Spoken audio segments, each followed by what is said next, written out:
And she talked about the insulin also, and a lot of women that are PCOS are overweight, and that then causes fertility. And a lot of times they are insulin resistant because they have too much insulin already. They're not really, they don't qualify as being diabetic yet, but they're really going down that road. And really, honestly, if you look at their insulin, they're probably diabetic because they're not responding well. So one of the treatments for PCOS is also diet related. I think it's very, very important, not only to start progesterone, but also make sure your thyroid is optimized, and make sure that you start watching what you eat.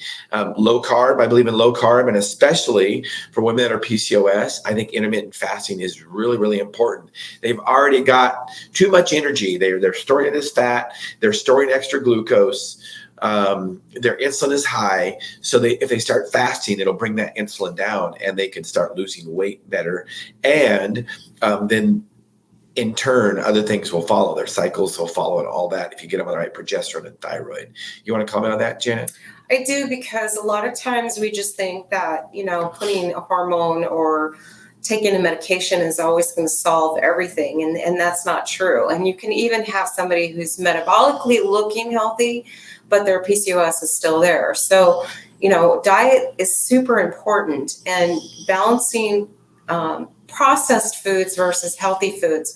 Talked a lot about this over the weekend with the holiday with our children about how important real food is that we consume, because the more processed something is, the more likely it has more sugar that's refined, and that's going to be an issue. So if you are someone diagnosed with PCOS, the more that you can get to real food that rots and we have to cook and preserve without being put in a box is going to be far more healthier for you long term. And it's the small steps along the way, because the thing is that to turn the clock back, we have to take small steps. It doesn't happen overnight.